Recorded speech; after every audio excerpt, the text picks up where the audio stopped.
아,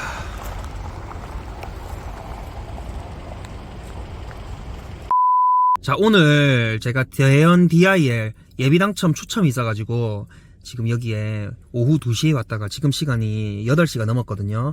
6시간 동안 지금 저기 앞에 보이는 저 모델하우스에 갇혀서 있었습니다. 그리고 결국 계약을 하나 해서 지금 돌아왔습니다. 와, 제가 오늘 이 아파트를 계약을 하면서요, 성공했다, 이거를 자랑하려고 하는 게 아니고 정말 느끼는 점이 하나 있어가지고 오늘 이렇게 집에 가기 전에 6시간 동안 저기서 갇혀 있다가 차에 타서 차에서 조금 이야기를 하고 들어가려고 합니다. 제가 오늘 느낀 게 뭐냐면요, 정말 이거 실행에 옮겨야 된다, 액션을 해야 된다, 행동만이 현실을 바꾼다는 걸 제대로 한번 또 느꼈습니다. 예비 당첨 번호가요, 무려 몇 번이었냐면 거의 1400번대였거든요. 이 사실 말이 안 되는 숫자잖아요. 그냥 웃어 넘길 법도 한 그런 숫자인데 저는 오늘 여기 와서 결국에는 계약에 성공했거든요. 정말 실행을 해야 되고 단 1%의 가능성만 있더라도 액션을 해가지고 가능성을 찾아내고 내가 스스로 기회를 만들어야 되지 않겠나, 그런 생각들을 좀 해봤어요. 오늘 이 계약에 대해서 조금 더 설명을 좀 해볼까요? 이게 그냥 재미로 한번 들어주세요. 제가 이제 청약을 넣긴 넣었거든요. 근데 그 청약 넣을 때 가만히 보니까 이번 대연 DIL 같은 경우에는 84A 타입이 판상형인데 3웨이로 나와서 구조가 좀 별로라는 소리를 들었고, 그리고 84B 타입이 타워형인데 오히려 판상형보다 더 인기가 있더라고요. 좀 약간 이례적인 상황이었습니다. 보통 판상형이 더 인기가 많거든요. 근데 여기는 오히려 타워형의 인기가 더 많았어요. 그 점을 제가 보고 이번에는 그래도 84A 타입 판상형이 넣는 게 인기도 좀 덜하고 그리고 물량도 더 많기 때문에 경쟁률이 낮겠구나 싶어가지고 84A 타입에 넣었고요. 그리고 우리 와이프는 묻지마 청약들은 전부 묻지도 따지지도 않고 84A에 넣는다, 그렇기 때문에 나는 84B에 넣겠다 해가지고 84B에 넣었거든요. 결국 저는 예비당첨 번호를 받긴 받았는데 1400번 정도가 나오니까 그냥 우리 둘이 웃고 넘겼거든요. 솔직히 가능성이 있겠나 싶어가지고 웃고 넘겼어요. 그래서 저는 어제 밤까지만 해도 여기에 올 생각이 전혀 없었고 오후 2시까지 여기 오라고 통보를 받았는데 오후 2시 30분에 제가 다른 일정이 있었거든요. 그래서 올 계획이 전혀 없었어요.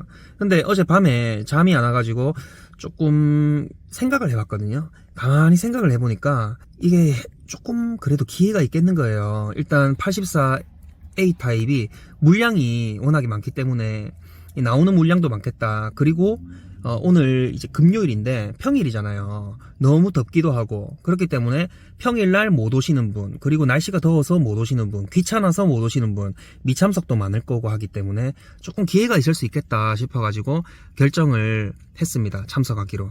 그래서 오늘 아침에 롯데캐슬 엘루체 찍고요, 후딱 넘어와가지고 이제 여기 오후 2시에 거의 턱걸이로 간당간당하게 들어왔는데요. 들어와가지고 진짜 오래 기다렸어요. 와, 진짜 오래 기다렸는데, 근데 오늘 84A 타입이 356개인가 남아서 물량이 나왔다 하더라고요. 처음에 안내를 해주더라고요. 그래서 이건 약간 가능성이 있겠는데 싶더라고요. 왜냐하면 내가 1400번인데 지금 안 온 사람들까지 치면 내가 그래도 한 400명 안쪽에는 들어가지 않을까, 이런 생각이 조금 들긴 하더라고요. 근데 처음에는 이 모델하우스를 줄을 섰는데 300번 앞으로 나오세요 뭐 이런 식으로 하더라고요. 500번 밑으로 나오세요 하더라고요. 그래서 순번이 빠른 사람부터 먼저 모델하우스에 입장을 시키더라고요. 그래서 저는 한참 기다리다가 땡볕에 한참 기다리다가 들어갔습니다. 들어가가지고 계속 기다리다 보니까 결국에는 오더라고요. 추첨함에 손을 넣어서 이제 그거 뽑았는데 정말 불운하게도 저는 똥손 인증을 했습니다. 저층을 뽑았고요. 네, 별로 좋은 동호수를 뽑지는 못했지만 그래도 1400번 정도 돼가지고 이렇게 계약까지 하고 갈 줄은 전혀 몰랐거든요. 근데 입지 좋은 아파트를 84 타입, 그것도 2027년도에 입주하는 분양권을 한 개 얻게 되었습니다. 이 경험을 계기로 또 한 번 제대로 느꼈어요. 정말 행동해야 된다. 그리고 1%의 가능성, 조금의 가능성만 있더라도 결국에는 행동을 하고 그 행동이 기회를 만든다, 이걸 느꼈습니다. 제가 이걸 언제 처음에 또 느꼈냐면요, 지금 제가 해운대 센트럴 푸르지오 영상에서 공개했기 때문에 지금도 공개를 하는데요, 거기 지금 살고 있는데 그 아파트를 제가 옛날에 선착순 미분양 줍줍을 했었거든요. 그때도 지금이랑 분위기가 비슷했어요. 그때도 부동산 분위기가 엄청 안 좋고, 그리고 거기에는 고분양가로 나와가지고 7억에 나왔거든요. 그때 당시에 평당가로 치면 한 1,900만원, 거의 2천만원 가까이 돼가지고, 아니 무슨 부산에 평당가 2천만원짜리를 누가 계약하냐 하면서 엄청 공포 분위기였거든요. 해운대 센트럴 푸르지오 지금이야 좋아 보이지, 그때만 해도 고층도 막 많이 남아 있었어요. 그래서 저는 그때 갈까 말까 또 고민을 하다가 결국에는 마음을 먹었죠. 가보자 해가지고, 그때 당시에 아마 화요일이었나 수요일이었나 평일이었어요.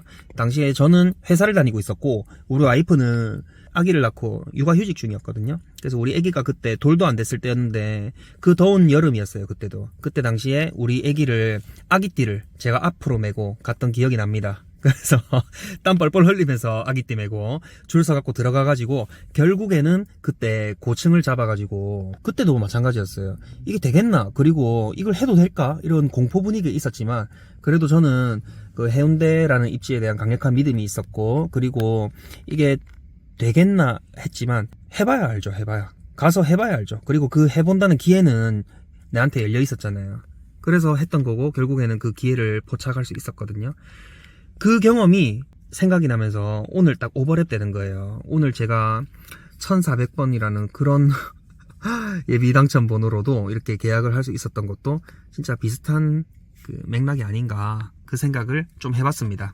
그래서 여러분, 진짜 조금이라도 기회가 보이고, 이건 내한테 가능성은 작더라도 기회는 되겠다 싶다면 무조건 한번 참여를 해보세요. 뭐 회사를 다니고 있다면 물론 연차를 내고 아니면 어떠한 희생을 감수하고 해야겠죠. 근데도 이걸 만약에 수학을 못하고 가더라도 그거에서 배우는 게 분명히 있다고 생각합니다. 특히 이런 현장은요, 아주 생동감이 있는 현장이고, 부산의 분위기를 제대로 느낄 수 있는 현장이거든요. 오늘 사람 정말 많이 왔고, 모델하우스 꽉꽉 찼어요. 이런 거 보면서 부동산 흘러가는 분위기도 좀 알 수 있고요. 그리고 만약에 오늘 이 계약을 하지 못하고 갔더라 하더라도 그래도 배우는 점도 있었을 거고, 그리고 후회가 안 남았을 것 같아요. 아, 그래도 최선을 다했다, 다음번에 또 기회가 있겠지, 이렇게 하면서 또 열심히 살아갈 수 있는 그 근거가 되는 것 같아요. 공부를 많이 하셨으면 무조건 실행을 해야 됩니다. 이 말씀을 드리고 싶어서 오늘 영상을 한번 켜봤고요. 영상을 이대로 끝내도 좋긴 한데, 이제 조금만 더 썰을 풀어볼까요? 그냥 영상 켠 김에. 오늘 제가 참여했던 거는 이제 선착순 줍줍이 아니라 예비당첨 추첨이었거든요. 오늘 저도 선착순 줍줍에 되게 이게 익숙해져 있다 보니까 조금 올 때도 헷갈렸는데, 이 예비당첨은 어떤 식으로 하냐면, 이제 순번대로 예비 1번부터 있을 거잖아요. 예비 1번부터 이렇게 순번대로 들어가서 이제 추첨함에 남아있는 동호수가 적혀있는 그 종이가 있는데, 그거를 무작위로 본인이 추첨함에 손을 넣어서 뽑습니다. 뽑아가지고 이제 일정 동호수가 나올 거잖아요. 그럼 그 동호수를 보고 이제 내가 이걸 계약을 할 것인가 아니면 당첨 포기를 할 것인가, 이걸 결정하거든요.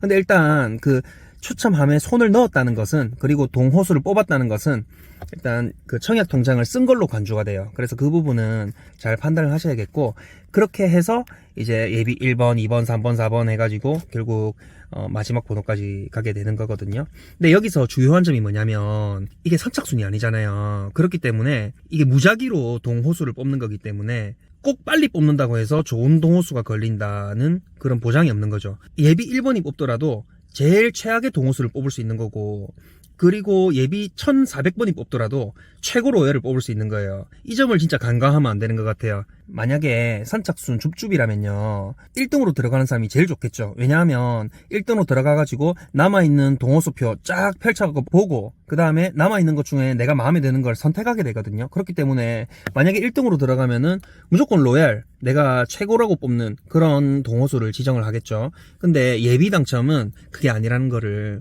꼭 알아야 되는 것 같아요. 오늘 저도 익숙해져 있다 보니까 좀 헷갈렸어요. 그래서 들어가서 가만히 생각해보니까, 아, 이거 내한테도 기회가 있겠는데, 더 그렇게 생각을 했거든요. 제가 한 1400번이었는데 1300 몇 번 제 앞에 계셨던 분이 보니까, 예, 진짜 좋은 동호수 뽑아가시더라고. 22층 걸리고 막 35층 걸리고 막 이러더라고요. 정말 운이 좋죠. 그래서 그거 보면서 저도 희망 회로를 많이 돌렸는데, 결국 저는 저층을 뽑았습니다.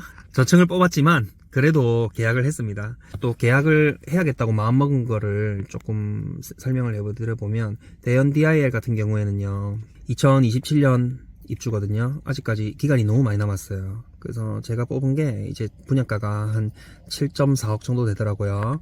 2027년에 부산 중심부에 있는 입지 좋은 대단지 아파트가 7.4억이다.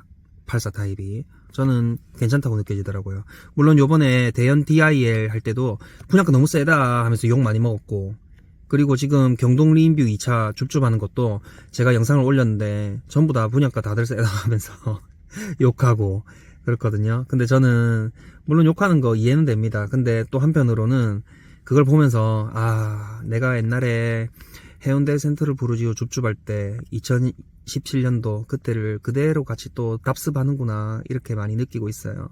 그때랑 너무 비슷한 것 같아요.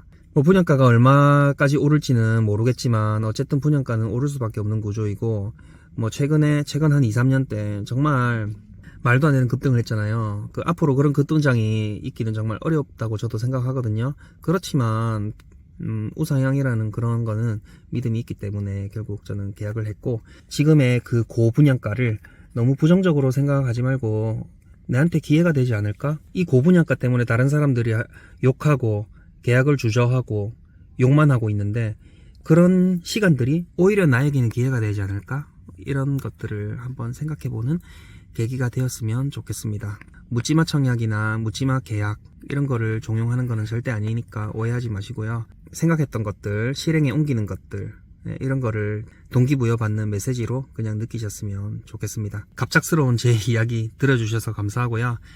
구독과 좋아요도 부탁드릴게요. 저는 이제 집으로 가서 밥 좀 먹어야겠습니다. 밥 먹고 이제 제 할 일도 좀 하고 롯데캐슬 엘루체 영상도 좀 편집하고 해야 될 것 같아요. 앞으로도 유튜브 활동 계속 이어가면서 좋은 영상으로 또 함께 찾아오겠습니다. 여러분 감사합니다.